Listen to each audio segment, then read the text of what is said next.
What is up, everybody? It's your boy Juice back at it again. And before we get into this epic video today, I want to talk about this first edition Neo Discovery booster box.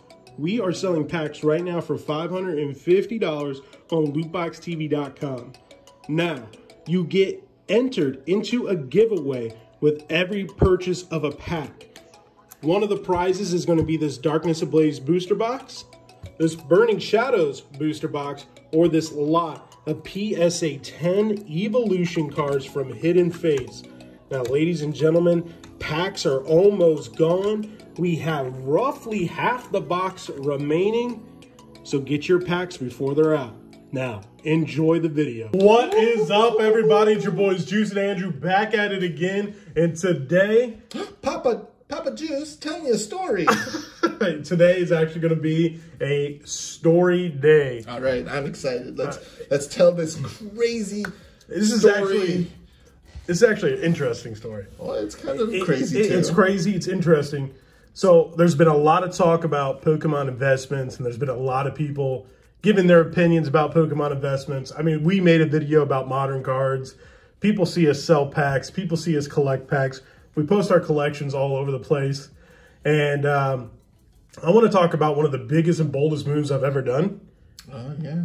And that is trading my $10,000 Rolex watch for a bunch of PSA Pokemon cards.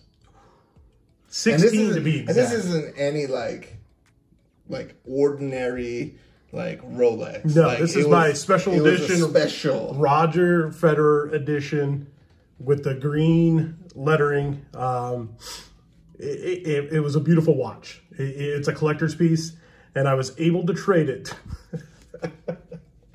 He hates this story. I know. I was able to trade it to Dude Luck for $2,000 in 16 Pokemon cards. 16 Pokemon. Graded Pokemon cards. Yeah. So not only did I get $2,000 in cash, but I was able to get multiple cards. Right. Now, these cards that I got range from a PSA 10 Magneton, which is one of the most difficult cards to get a 10 in the world. Yeah, I think the very low pop. I had a bunch of base set cards. I had a Crystal Lugia. I had a PSA 9 first edition Lugia from Neo Genesis. And I got a handful of other cards. And it was absolutely crazy. So this was before the hype. Before the bubble. Before this crazy hype and prices going through the roof, changing every day, every week. And I'm not gonna sit here and say that, hey, I knew something was gonna happen, because I didn't. It was a this was like a big, bold risk. And that's one thing I want to stress enough. Yes, we were talking about investing and so forth, but investing and spending money on Pokemon is 100% a risk. You shouldn't be doing it if you do not have the means to do it. Plain and simple. But, at the time, I mean, we didn't know that prices were going to jump like crazy. Sure. But you knew at that time okay, hey, this PSA 10 Magneton is a low pop card, hard to get a 10. Yeah. If you hold on to it for a year or 2 years or so, you had a feeling that price would gradually move up. Correct. Now, we just saw an explosion in prices over the last couple months, and it's nothing we anticipated, but we were looking at it, and you were looking at it as more of a long-term. A long-term play deal. Hey, 5 years from now. Yeah. So that's normally what we take when we look at investing things. Correct. And obviously the Pokemon bubble helped us out tremendously. I mean, we put a ton of money into this channel. Yep. We talked about it in a Q&A video. We talked about it a lot. I mean, you can just go back and look at all the videos we've done, and you can see the products that we've opened, and if we actually had kept that seal and flipped it now, I mean, we would be sitting in bukus and bukus of money. I remember just spending, I don't think he'll mind, but I remember spending nearly 17 grand in one shot, one day within 2 hours at TCA Gaming. Yeah. Or even just, thinking back then, man, $800 for a heavy Skyridge pack. Whew, that was expensive. And we thought that was a big look at drop at the time. But then now, even just unweighed is around that price, if not more. And it's just like, wow, exponential growth. Yeah. But, you know, we weren't really about the money. We were like, hey, we enjoyed this channel. We enjoy the product. Let's combine the two. And we were going to open up the product anyway. Yeah. And I think just opening up the product on camera, we might be part of the issue in the sense of the rise in Pokemon prices because we have opened up a lot. But I don't think that there's so many people opening up product. So many people putting money into Pokemon. Yep. And you're naturally going to see, obviously, as things decrease in the total number of sealed product, as long as that continues to decrease, you're going to see prices continue to rise. Yep. It's absolutely crazy. But to get back to the watch, I made a deal for these 16 Pokemon cards. $2,000. With $2,000. The $2,000, you know, I put it all back into the channel. Yep. I was able to get a bunch of booster boxes, and we opened them, some of them up. We sold packs for some of them and so forth. Yep. But I sold, when the bubble happened, I was like, you know what? Let me just put up the PSA 10 Magneton, and I'll show you my eBay listings, which will probably pop up here. I put up the PSA Magneton for $4,500. Boy, was that a mistake. Yeah, I know. I told him, I was like, no. You should have put it higher. And then obviously someone's going to make you an offer. But I think then by the next, you put it up. No, I literally put it up, went to bed. I woke up and it was sold and paid for. Yeah. I woke up, looked at my eBay account. I text both Dude Luck and Andrew. Well, that's sold. And I was like, well, you probably priced it too low. Yeah. I was like, you probably did. Probably did. I was always, there were so many people when I made the trade. I posted a video on my Instagram, and I'll link our Instagrams, you know, Lootbox TV, Bookmania 85. You'll see those down below. But I did a video, kind of talking about the trade on the Instagram, and a lot of people thought I was crazy. People wanted to buy the PSA 10 Magneton off me. They're like, you know, my guy's telling me it was a $2,000 car, blah, blah, blah, blah, blah. And I'm like, nah, I definitely see this car selling for like $6,000 pretty soon. And, you know, I only sold it for 45, and now you go online and they're selling for like $8,000. It's absolutely insane. Now, granted, you know, is that inflation? Sure. I mean, we're in a huge Pokemon bubble, but is it going to burst? I don't know. If anybody's going to tell you that they're going to see it burst and not burst, no one knows. No one knows. And that's the thing about this Pokemon. You got to be careful. You got to be, if you're going to buy something, you got to be willing to take on that risk. Right. Because there's a huge chance. This guy, for instance, has a ton of PSA cards, but he's taking on a risk. And we enjoy the collecting. We're going to continue to collect. But as we grow this channel, we're also going to continue to sell stuff too. Yeah, we got to grow. Yeah. And, you know, you can't have everything in your collection. No, you can't. And so for me, it's collecting. And then if I can upgrade that card from, let's say, an 8 to a 9, you know, I'll get the 9, sell the 8, or trade the 8, and if I can get that 10, you know, then ultimately PSA 10s are what I want to collect. Sure. And, you know, obviously some cards are going to be out of my range of getting a 10 ever. A lot of them, but for the time being, anyway, for the most that I can afford to get, I'll get, and everything else, you know, we'll go back into the channel and things like that for more product. Because I know you guys love our vintage openings. And we recognize that too. And obviously we want to get into more sports cards. And people are like, oh, they're getting into the sports cards because Pokemon's too expensive. Yes and no. Sports cards are just as expensive as if not more expensive. I mean, we're going to have a video. One pack for $4,500 versus a booster box for $4,500. I mean, we literally opened up National Treasure box, 2 of them, and $4,500 a piece. It's $9,000 for 2 packs. That's like a Team Rocket box now, right? Yeah, first edition. Yeah, so like people need to understand we want to open up more product. We want to open up different product, big product. Yeah, there's a video coming where we dropped.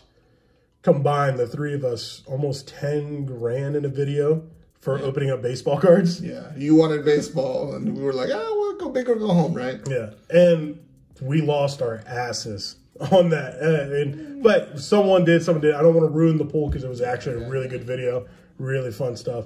But, you know, I took a chance, sold the watch, got $2,000, 16 Pokemon cards, sold the Magneton for $45,000. I sold the first edition Neo Genesis Lugia at the time for $1,500. Wow. And that PSA 9 now is going for like over $2,000. That's crazy. It's crazy. I also sold the Crystal Lugia for, I want to say that it was a PSA 7. I sold it for like $400. I sold about 4 or 5 more cards that averaged out to about $2,000. And I'll try to put some of the eBay transactions up as we go along. But I also sold some offline in person. And I was able to, I just sold it at market price was at the time. Yeah. And people were willing to pay for it. So, I mean, like, at the end of the day, and I still have like 8 or 9 cards left, and I've already made back more than what the watch was worth at the time. I think the Rolex is a better investment over time because they have that ability to hold its value. Pokemon is unknown right now. And I took the risk, and the risk paid off for me. And we're continuing to take risk on the channel. But again, there's a lot of talk, a lot of individuals saying, hey, people are doing this, people are doing that, when they don't put any money or take any risk at all. And it's understandable because some people might not be able to do it. But at the end of the day, I took a risk and it worked for me, and I enjoyed the hell out of it. Man, I've taken a lot of risk on booster boxes. Look at the risk that you just took. Yeah. What we just watched. So, I mean, you know, it's just about, I mean, I love the hobby, so I collect, so I buy things, and, you know, it's a long-term investment for me, and a lot of them have paid off. I mean, a lot of the booster boxes I bought, I was lucky and able to acquire a lot of them at reasonable prices at the time, and, you know, even though the market had shifted, a lot of the prices were still, you know, well under what they were going for, but at the end of the day, you know, those were, you know, big risks, $9,000 to buy a booster box of Legendary Collections, and, or, you know, even some of the other ones, the Jungle Fossil boxes that I paid for, you know, more than enough, have gone up in enough value. But it's all about the risk. I mean, I wasn't expecting to be able to buy it in November of last year and be able to sell it now for like twice what I paid for it. Yeah, and I was thinking like, insane. Long-term investments. You know, I bought a Neo Genesis box from TCA, and I was like, okay, you know, this is like pretty much a $6,000 box at the time. I was like, I'm gonna just sit on this because, you know, it's a long-term view. Who knows? I didn't expect it to sell. Now it's like what, like $20,000 listed and stuff like that. Well, that's what it's been selling for across the board from these DA Card World, David Adams Card World. And now eBay has them up for like $22,000 to $27,000. Yeah. So now, granted, we did open up first edition packs. We did open up for first edition booster box, Neo Genesis. We sold packs, but we also paid for that box. It wasn't Andrew's box. We paid nearly $20,000 for that box, and we basically got that in return because we kept 8 packs and opened up ourselves. Yeah. So I mean, again, there's a lot of risk. The reward, it could be huge right now. Or you could sometimes fall on your face. Lose badly. So be careful. Right. Do what you need to do. Right. And I know I've seen a lot of videos where people say, hey, if people say guarantee this, guarantee that. I know I throw around that word around because a lot because that's part of my vocabulary. Take for everything I say for, you know, with a grain of salt. If you want to listen to me, great. If you don't, okay. Who cares? But at the end of the day, I'm offering you my experiences. Same with Andrew. We actually are putting tons of money in there. You guys see us. We actually take the risk. Everybody's too scared to give an opinion or some type of guidance. You can guide somebody. It's okay giving someone a list of cards to potentially invest in. I mean, it's up to that person. If they don't want to invest in it, that's fine.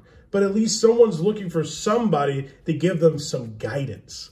It's okay with giving someone guidance. Because we get hit up a lot of the time. So it's like, hey, I'm new to Pokemon. Yep. I remember collecting these as a kid, and now I'm an adult, and I want to get into it, but I have no idea where to start. And then we're just like, hey, here's what we recommend. If you like the nostalgia, try to find some vintage cards. It doesn't have to be like a PSA 10. It doesn't have to be the perfect one, but start collecting the sets from the sets that you liked or the cards that you remember. And then you can start looking into some of the modern stuff and seeing what, you know, modern cards might pique your interest. Or you may not be interested in modern stuff at all, and that's perfectly fine. But it's just, a start point for somebody who continues to ask questions. Right. We're going to be there to help people out, whether certain people like it or not. Yeah. And we're not going to stop doing what we're doing. We're going to give you we're going to give you our advice, our opinions, what we think, but ultimately, at the end of the day, you have to do your own due diligence. And I think Gary Vee had made a Twitter post about people getting into sports cars. I love Gary Vee, and so many people in the community hate him. He said that like a lot of people are going to lose their butts in sports cards because they're going to start to think about doing this, doing that without really doing your homework. So at the end of the day, it really falls on you to do your due diligence. It's just like stock picks. You know, you can pay somebody to give you all the stock picks, and they can guarantee you're going to make money, or they'll promise you'll make some, within a range of returns. But at the end of the day, you have to do your due diligence. You have to, study the company, see what they're doing. What are they, how are they being innovative? A lot of people don't know how to do projections. Right. A lot of people don't understand that if you're looking at certain items, you have to put facts into play. You have to look at trend lines, and you have to see where things are going. One of the things that sucks when, I wish some schools used to teach us, or should have been teaching us something along these lines. Yeah. And they're just not, because it's so obvious that if you want to go ahead and do something you're passionate about and be a part of a hobby that you're passionate about and make it something more than just a hobby, you have to put in the work, and a lot of people just don't. Right. They just don't want to start. Just use us or the internet and other people as a start point. Yep. And then from there, you want to build your knowledge base. Yep. And you want to reach out, and you want to study, you want to keep, what we do is we'll hear about a new set. So then what do? We scour the internet to see if anyone's talked about what cards are going to be in there. And then we look through the card list, and we'll see, okay, is this something that might be investable? Is it something that has good cards that are very playable in the TCG?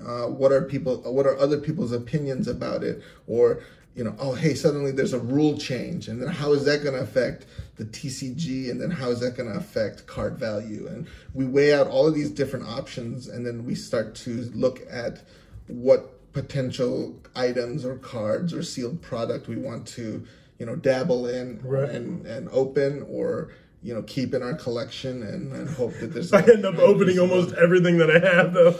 All my booster boxes have been opened. You guys have seen us open up all the booster boxes. And then, everyone, complains about pricing and stuff. But the thing is, you got to think of it as, from an investing standpoint, is if I open this booster box, what is going to be the replacement cost? It's like, if I have to go out and buy another one for if I break it from my personal collection and I want to go buy it again, what's it going to cost me? Oh, there's only 3 that are listed at 20 grand. Oh, cool. Yeah. So the only way I'm going to get one is if I spend 20 grand. Right. And so you have to, use your knowledge and see what the risks are, and whether, it's something you can afford. But with anything is, don't do more than you are willing to risk and lose. It's just like when you go to the casinos, whether you do stocks, whether you do it on leverage, you always have to do everything that is within your bounds of risk. Don't put yourself. Don't put yourself in a position where you get into one of those, you bought something, you bought it overpriced, and then you suddenly can't pay have rent. An emergency. Or suddenly your car breaks down and you need to fix it, then what do? You have to dump that box at a price that you're going to lose your butt on. And it didn't become a good investment. So always keep that risk in your mind. Exactly. And this guy paid out. We bring it up all the time. Dude. Hey, we're like, hey, remember that trade? He throws it in my face all the time. Yeah. But, I just wanted to share more experience. I want to share more experiences with you guys. A lot of people always ask questions, and it's so tough to respond and tell a story like this in just comments.